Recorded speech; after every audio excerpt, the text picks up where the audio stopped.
the quiet North Shore town of Pupkia, Hawaii, discovered a sinister secret on December 7, 2017. That day, a terrible incident rocked the charming suburb.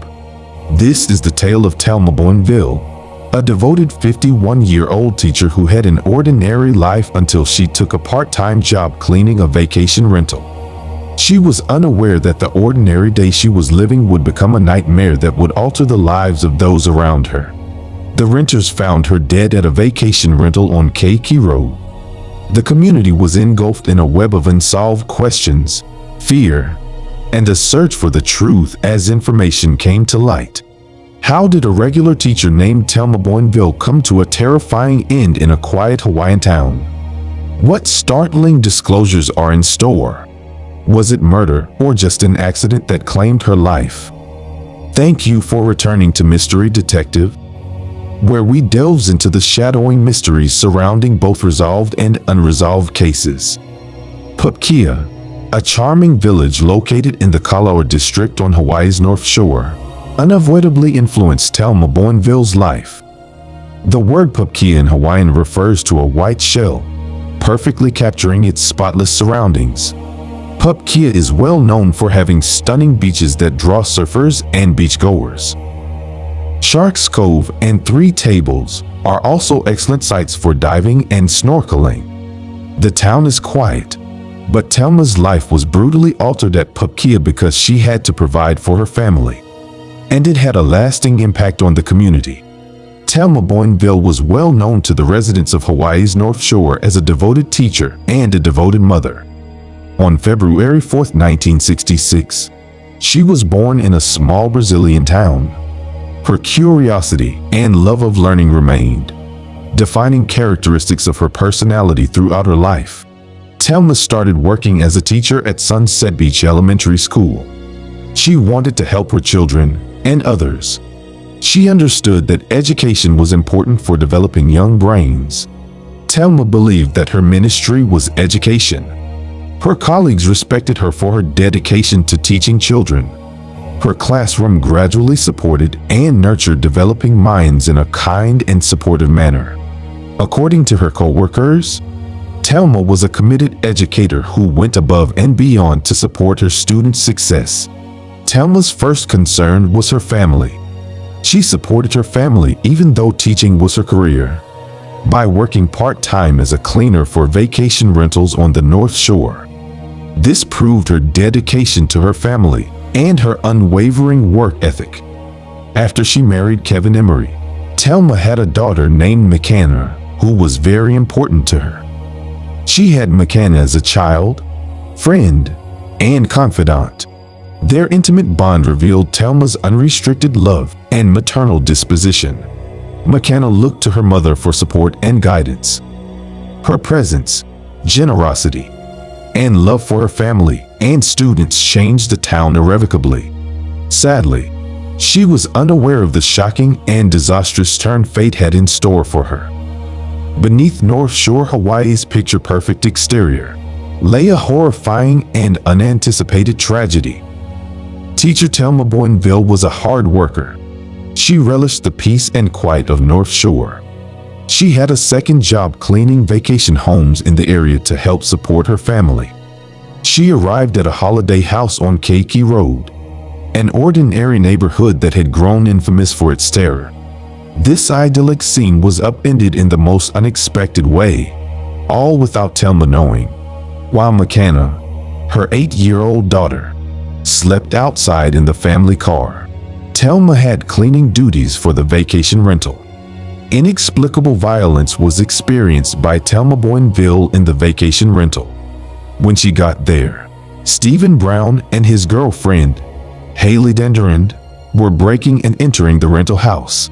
Telma's life was rocked by an awful incident that transpired on a typical work day. She tried to fight off the intruders, but as the fight grew more intense, Telma took a serious blow to the head. On the serene North Shore, there was an unexplained violent act. In the peace of the vacation home, Telma fought for her life in a horrific battle before passing away.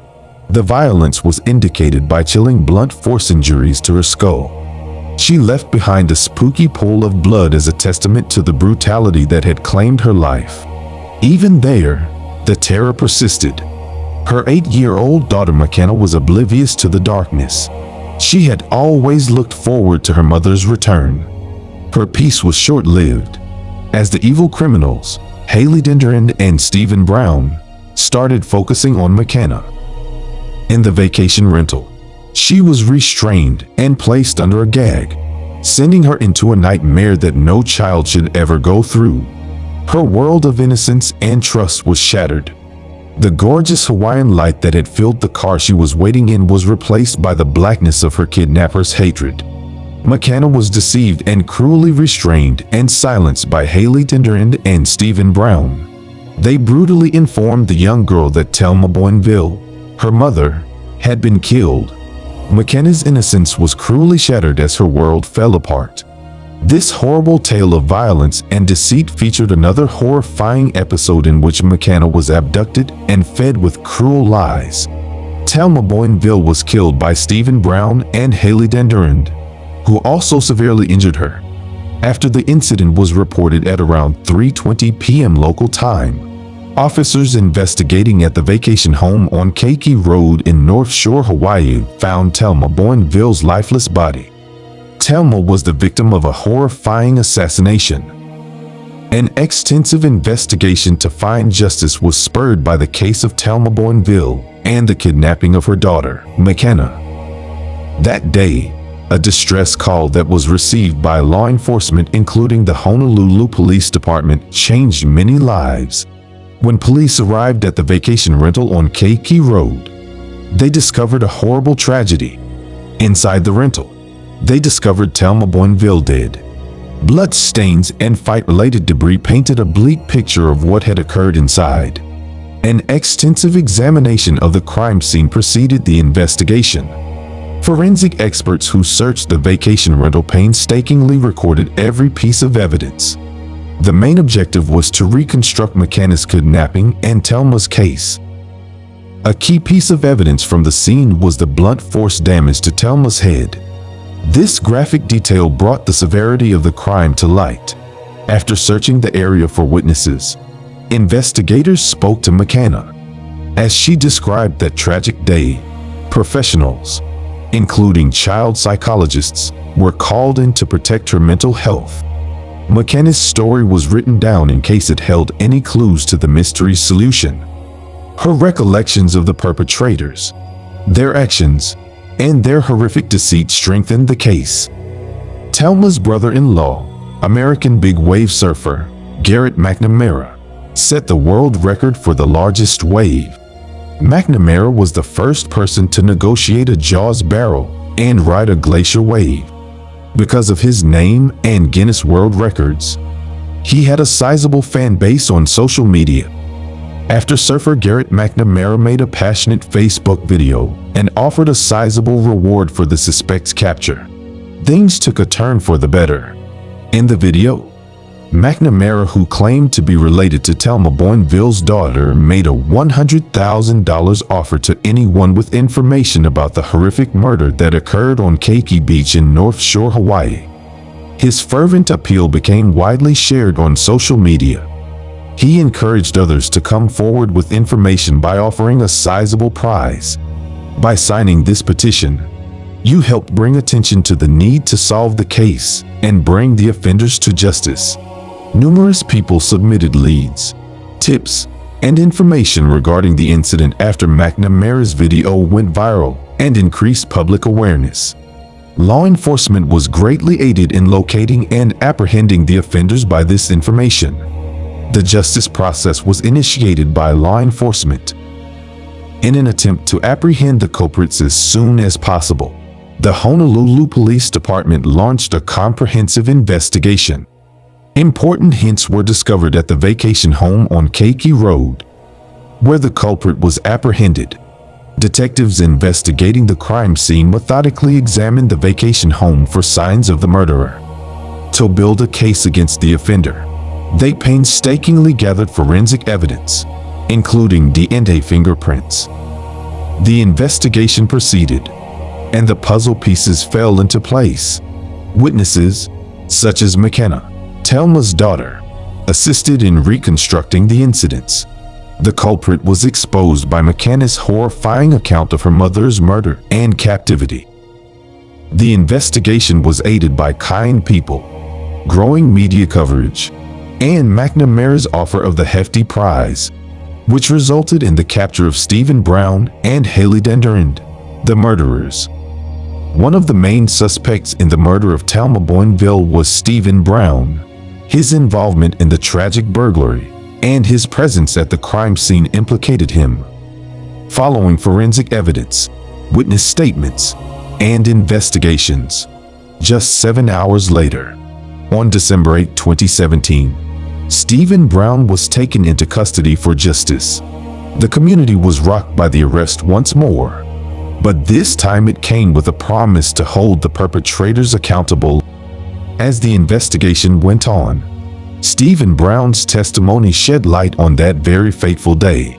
Brown claimed that before going through an open window to enter the vacation property, he and Denderend consumed marijuana. Denderend told Telma to lie down so they could bind her when she came in. Investigators had doubts about Brown's testimony. Telma's injuries and his bloody clothes did not point to self-defense. Brown's terrifying story was at odds with McKenna's. Scott Bell, the deputy prosecutor, was confident that Telma Boinville could only be subdued by Brown. McKenna's statement that Brown told her they killed her mother was undermining the investigation that was conducted. A complex web of violence, betrayal, and sorrow in the peaceful North Shore. As the jigsaw pieces started to fit together, justice appeared to be just around the corner. The horrific murderer, Stephen Brown, had a violent past and a turbulent background. His early legal issues presented a depressing picture of a young man on a terrible path. Given Brown's violent criminal past, concerns about his potential for aggression are warranted. Detectives looking into his background were suspicious of this path. Haley Denderend, Brown's girlfriend at the time of the crime, was an enigmatic 1997 born. At the time of the crime, she was 20 years old. Many were confused by Denderend's role in the horrific events of that day. Following a trial, Stephen Brown was found guilty of 2 kidnappings, murder, and burglary. His punishment was the first of the consequences of his actions. Telma Boinville, a dedicated teacher and part-time cleaner, passed away horribly in a vacation rental on December 7, 2017. The hunt for justice and accountability was altered by the arrest of her killer, Stephen Brown. After the arrest, the legal procedures started. Utilizing witness accounts, evidence from the crime scene, and McKenna's horrifying account, the prosecution assembled a compelling case. When the crime was revealed, the courtroom turned into a battle for justice and the truth. After a 6-year trial that depicted the grisly killings and the events of that terrible day, the jury made its decision. Following a heated courtroom, Stephen Brown was found guilty of assassination, kidnapping, and burglary. The North Shore community and Telma Boinville's family experienced closure. Stephen Brown's conviction marked the start of his legal journey. Despite knowing he would probably live out the rest of his days behind bars, he accepted his fate. Justice was carried out. The atrocity would leave a scar on Telma's family and the community. Following a 2-week trial that enthralled the nation and the North Shore, the courtroom was filled with heated anticipation. A jury consisting of 12 members with diverse backgrounds rendered a verdict on Friday, January 20, 2023. The jury had to determine if the people involved in the killing, the kidnapping, and the burglary were guilty or not. Less than 30 minutes into the trial, the jury's verdict altered the case. Stephen Brown, who was found guilty of several charges, was recognized as having a significant part in the tragic events of that December day. In addition to Brown's killing conviction, his allegations included 2 kidnappings, 1 burglary, and a second-degree killing. He was, however, sentenced to life in prison without the possibility of parole. The court was struck by the judgment. The prosecution methodically built its case, presenting testimony and supporting documentation that painted a horrifying picture of what transpired at the vacation house on Keiki Road. Deputy Prosecutor Scott Bell stated with conviction that Haley Denderend and Stephen Brown killed Telma Boinville. According to the prosecution, Brown could physically restrain Telma. While vehemently denying any involvement in the murder, the defense argued that Stephen Brown was responsible for the break-in and kidnapping. William Bagasol, Brown's court-appointed council member, emphasized in the tragedy the distinctions between Brown and his girlfriend Haley Denderend. Bagasol explained in a methodical manner that Haley had no blood and that she had tied Telma up. Additionally, he didn't think that Brown and the weapons used to kill Telma were linked by DNA. Courtrooms served as both emotional theaters and arenas for conflicting narratives. The town, shocked by the horrific murder of Telma Boinville, watched the trial and the outcome with bated breath. Telma Boinville and her family achieved a significant turning point in their quest for justice following Stephen Brown's conviction. The trial cleared the way for the trial of Haley Denderend, the second suspect in the case, and provided closure to a terrified community. Haley Denderend's trial commenced in July 2023. After a month of deliberation, she was convicted of burglary, kidnapping, and murder. The jury sentenced her to life in prison with the possibility of parole.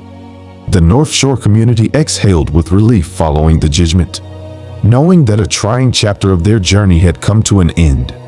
But the suffering of Telma Boinville and her daughter McKenna will always serve as a reminder of the evil that can exist even in the best of circumstances. The community kept an eye on the legal proceedings to ensure that the victims of this horrific act received justice. The North Shore neighborhood and Telma Boinville's family experienced closure following Stephen Brown and Haley Denderend's trial. After years of pain, uncertainty, and unsettling memories of December 2017, justice was served. After losing their teacher and mother, the family took solace in the sentencing. To this day, Telma Boinville remains a symbol of perseverance and the persistence of justice seekers. Truth-seeking and resiliency, not victimization, are what Telma stands for. Despite the shortness of her life, her legacy pays tribute to those who struggle for justice despite unfathomable hardship. What are your thoughts on this case? Leave a comment with your well wishes for the Boinville family. A Loleta resident went boating on the Eel River with his son on March 27, 1998, in search of driftwood. Unexpectedly, they came across human remains close to Cork Robin Island. The body was half-dressed and had been submerged for a considerable amount of time. No ID was discovered. They quickly informed the police about the discovery without further delay. Who was this person, and how did they get into the river? The city of Loleta in California has a distinct atmosphere. It is a location where the bustling of daily life coexists with the whispers of the ocean. This town has a distinctive blend for both residents and visitors, offering both recreational and historic spots. You'll notice a sense of community if you leave here. People are well acquainted and often exchange stories. They treasure the landmarks and frequently explore them on the weekends. But Loleta has its problems. Just like many other places, some people find the crime rate to be a little concerning. But among these stats, one case stands out, which is the mystery surrounding the remains discovered by the Eel River. On a typical day in March 1998, a Loleta resident and his son made the decision to travel to the Eel River. Residents looking for driftwood to sell frequented the river, and countless boating trips had taken place there, but none has been recorded like this one. The tranquility of the day was shattered by a terrifying sight close to Cork Robin Island. As the boat skimmed the surface of the river, the local and his son were immediately drawn to the outline of a human body, partially clothed, bouncing in the lazily flowing river. An immediate call to the local sheriff's office was made in response to the eerie sight. The sheriff's deputies arrived quickly at the scene with a jet boat. The sight was humbling. Not only was the body dead, but it also had visible signs of a protracted submersion. It was difficult to immediately identify any distinctive characteristics due to the advanced decomposition. The individual, a white adult male, had clear measurements of about 5'10" tall, 170 pounds, and a look that indicated he was between 35 and 45 years old. Because they didn't know who he was, they gave him the name Low-Letter John Doe. The medical experts estimated that the remains had been submerged for about a month after performing a thorough autopsy. A possible drowning was determined to be the cause of death. Detectives wondered what had happened to the man before that crucial moment.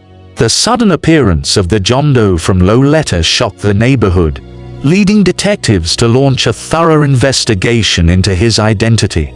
The California Department of Justice played a crucial role in these efforts earlier. They discovered a latent fingerprint during their thorough search for hints. Surprisingly, it was his fingerprint. This was a significant discovery because fingerprints left behind during decomposition typically aren't helpful. Hope grew.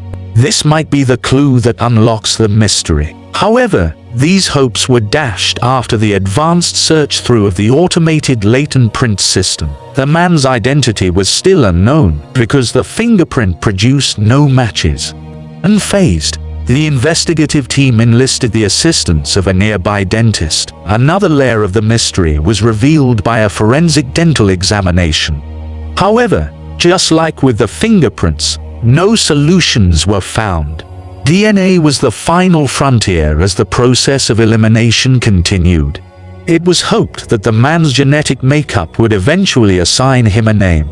Two significant databases, the National Unidentified Persons DNA Index and the California Missing Persons DNA Database, each received a meticulously collected DNA sample from the remains. In order to cast a wider net, the case's specifics were painstakingly entered into the NamUs under the designation UP 54357. This DNA profile was periodically compared with missing person and other human remains profiles in the CODIS combined index system. The search turned up nothing, though. There was no matches to any profiles.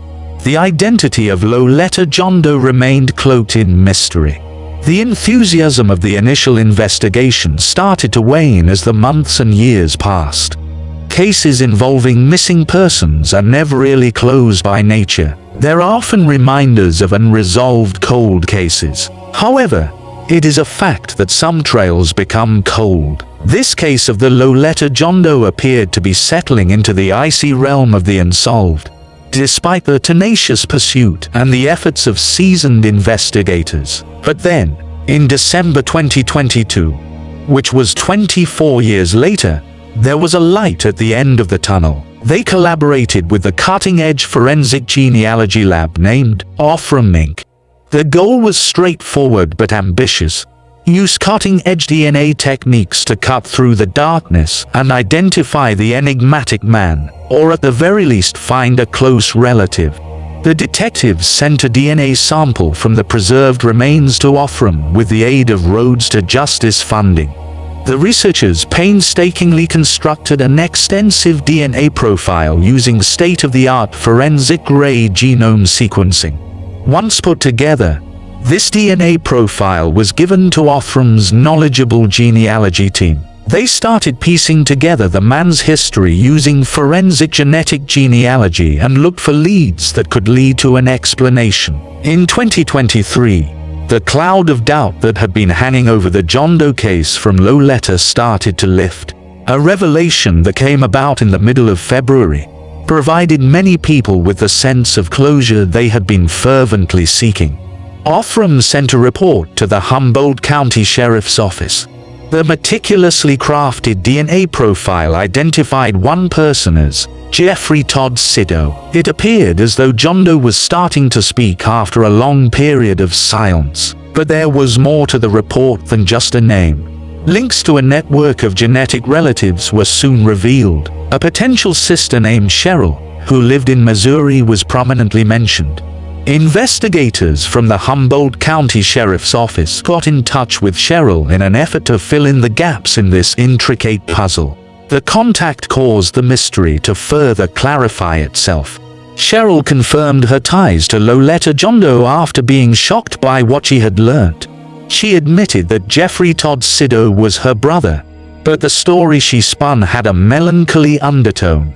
For unknown reasons, Jeffrey had cut off all contact with the family around the middle of the 1990s.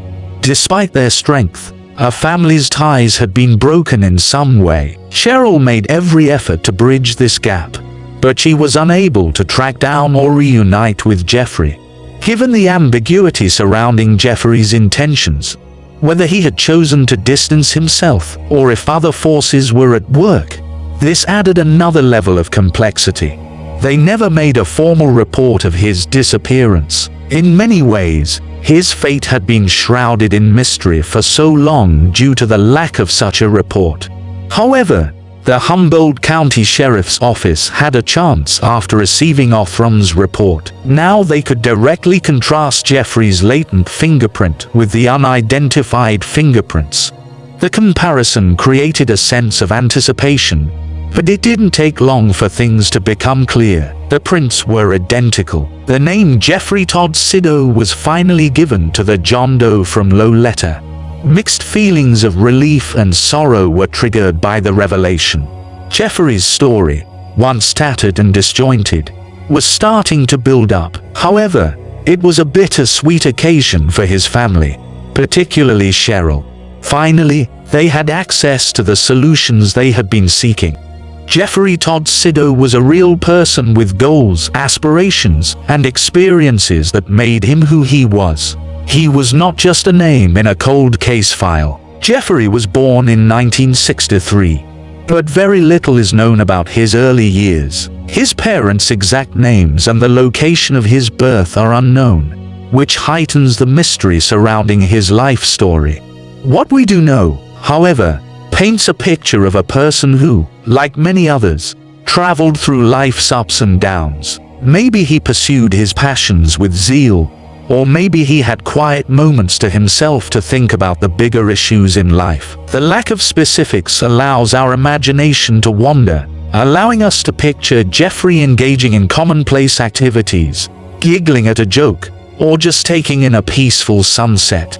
The family, understandably distraught upon learning Jeffrey's identity, used their sorrow to pay tribute to him in the best way they knew how. After being separated from Jeffrey for such a long time, they were now given the difficult but necessary task of bringing him home. They started coordinating with the coroner's office of Humboldt County to work out the specifics of releasing Jeffrey's remains. The Sido family decided to bury Jeffrey with his deceased relatives. As they gathered, holding on to one another for support and vigor, there was a tangible sense of unity. With a gesture of love, respect, and a profound sense of closure, they hoped to give Jeffrey a dignified send-off.